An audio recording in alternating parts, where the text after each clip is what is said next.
अस्सलामुअलैकुम। Easy video हाजिर है MDT211 इंट्रोडक्शन टू बिज़नेस के लेसन नंबर 10 और 11 के साथ। आज के लेक्चर में इंशाल्लाह आपके मिड टर्म का जो हाफ सिलेबस है वो कवर हो जाएगा। लेक्चर स्टार्ट करने से पहले आपसे रिक्वेस्ट है कि अगर आप इस चैनल पे न्यू हैं तो इस चैनल को सब्सक्राइब करें। अगर आपको वीडियो पसंद आती है तो इसको लाइक भी करें और शेयर भी करें। तो आइए चलते हैं, हम स्टार्ट करते हैं आज का लेक्चर, जिसमें टॉपिक है फ्रेंचाइजिंग। फ्रेंचाइजिंग के नाम से आप बड़ी अच्छी तरह से वाकिफ़ हैं। फ्रेंचाइज़ आपके शहरों में भी आम तौर पे फ्रेंचाइजीज़ ओपन होती हैं। फ्रेंचाइज़ होता क्या है?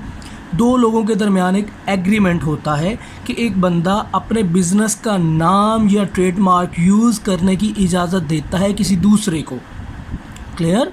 यानी एक contractual license granted by one person to another. दो चीज़ें इसमें क्लियर हो रही हैं कि जो लाइसेंस ग्रांट करता है, देता है, वो फ्रेंचाइज़र है। जो लाइसेंस लेता है वो फ्रेंचाइजी है।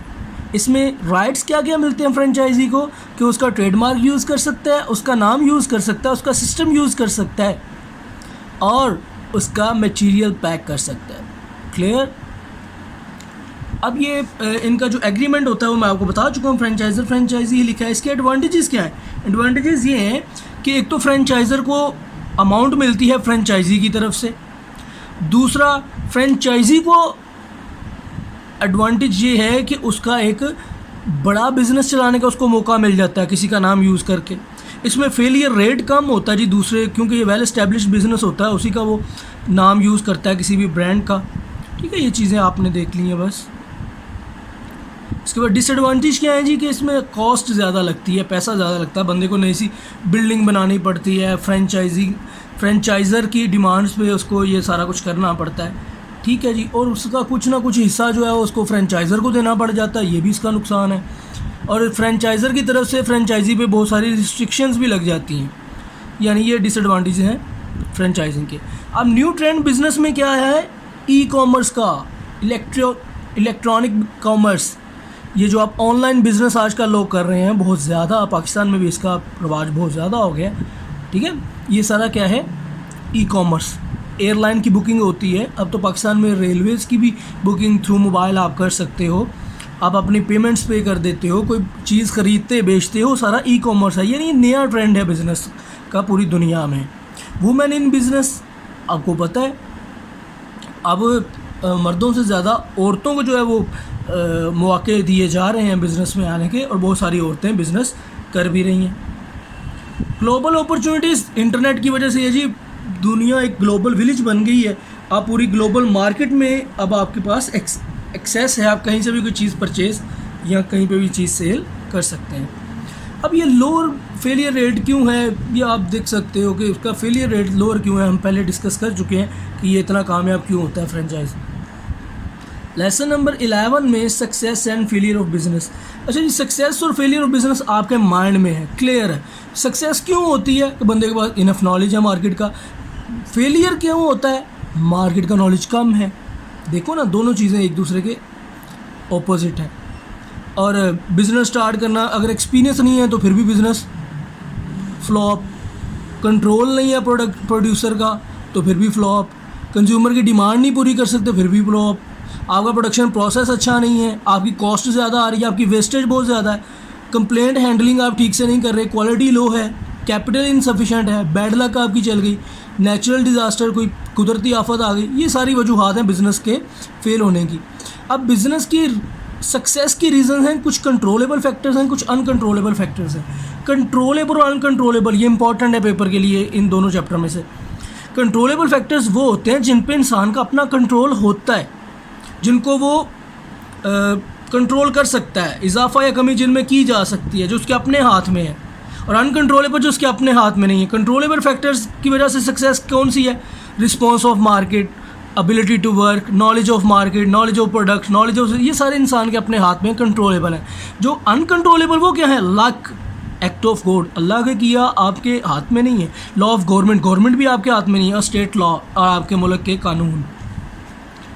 क्लाइमेट चेंज हो जाए, कोई डिज़ास्टर आ जाए, ये सारे के सारे अल्लाह के हाथ में चीज़ें हैं और जो आपके हाथ में ना हो वो अनकंट्रोलेबल है। नेक्स्ट है जी इम्पॉर्टेंट टॉपिक आपका जॉइंट वेंचर। जॉइंट वेंचर होता है जब दो ऑर्गेनाइजेशंस या दो से ज़्यादा लोग या ऑर्गेनाइजेशंस मिल जाते हैं एक बिज़नेस बनाने के लिए, अपने बिज़नेस को कंबाइन कर लेते हैं, ठीक है, इसको कहते हैं जॉइंट वेंचर। इसका फ़ायदा क्या होता है कि दोनों का कैपिटल बढ़ जाता है, दोनों की वर्क फोर्स अच्छी हो जाती है, दोनों का जो है वो चूँकि दो कंपनीज आपस में मिल जाती हैं तो उनका रिस्क भी आपस में शेयर हो जाता है, उनका नॉलेज आपस में शेयर हो जाता है। ये सारे इनके एडवांटेजेस हैं। इसके बाद है स्ट्रेटजिक अलायंस। अब म्यूचुअल प्रॉफिट्स के लिए जब दो या दो से ज़्यादा ऑर्गेनाइजेशंस आपस में मिल जाती हैं, वर्ड आपने याद रखना है म्यूचुअल प्रॉफिट्स के लिए, ठीक है जी। अब दूसरी साइड लाइन इसकी देखो बहुत इंपॉर्टेंट है। In strategic alliances pool of resources occur such as products of both firms. अब दोनों फर्म्स की प्रोडक्ट्स को इकट्ठा किया जाता है, उनके डिस्ट्रीब्यूशन चैनल्स को भी used by every firm, manufacturing capabilities of firm, future projects funding, capital equipment sharing, knowledge expertise and intellectual property sharing among both firm are the basic outcomes of strategic alliance. मतलब strategic alliance किया ही तब जाता है कि ताकि हम एक दूसरे का नॉलेज यूज़ कर सकें, हम एक दूसरे के जो है वो एक्सपीरियंस, एक्सपर्टीज़ और एक दूसरे की इंटेलेक्चुअल प्रॉपर्टी यानी जहानत एक दूसरे की यूज़ कर सकते हो। लेकिन मकसद क्या होता है, दोनों का म्यूचुअल प्रॉफिट। आमतौर पे दुनिया में जो बहुत ज़्यादा स्ट्रेटजिक अलायंसेज आते हैं वो एयरलाइंस के दरमियान आते हैं, ये इसकी मिसाल है। नेक्स्ट है जी मर्जर एंड एक्विजिशन। मर्ज करना मतलब इकट्ठा करना, जब दो या दो से ज़्यादा ऑर्गेनाइजेशंस मिल के एक नई ऑर्गेनाइजेशन बना लेती हैं, यानी पिछली ख़त्म और एक नई बना लेती हैं ऑर्गेनाइजेशन, को मर्जर कहते हैं। एक्विजिशन क्या होती है, एक्वायर कर लेना, ख़रीद लेना। जब कोई एक कंपनी या एक बिज़नेस किसी दूसरे बिज़नेस को ख़रीद लेता है, एक्वायर कर लेता है, तो उसको एक्विजिशन कहते हैं। इनके कॉमन एडवांटेजेस लिखे हुए हैं कि एक्सपेंशन ऑफ साइज़ बढ़ जाता है जी बिज़नेस का, और मिनिमाइज़ द ऑपरेशनल कॉस्ट, उसको करने का जो खर्चा है वो कम हो जाता है, और रिड्यूस कंपटीशन। ज़ाहिर है कंपटीशन रिड्यूस होगा, जिसके साथ आपका कंपटीशन था उसके साथ तो मिलके आपने एक नई फर्म बना ली है, तो ज़ाहिर अब आपका कंपटीशन कम हो गया। तो ये थे जी आपके 2 लेसन्स आज के लिए। उम्मीद है आपको समझ आई होगी। इंतहाई आसान लेसन है, ये बुक बहुत आसान है, थोड़ा सा पढ़ने की ज़रूरत है। अगर आपको इस लेसन में कुछ समझ नहीं आया तो आप कमेंट कर सकते हैं, अदरवाइज़ आपसे रिक्वेस्ट है इस चैनल को सब्सक्राइब ज़रूर करें, इस वीडियो को लाइक करें और शेयर करें। आज से मुलाकात होगी इंशाअल्लाह अगली वीडियो में, तब तक के लिए अल्लाह हाफिज़।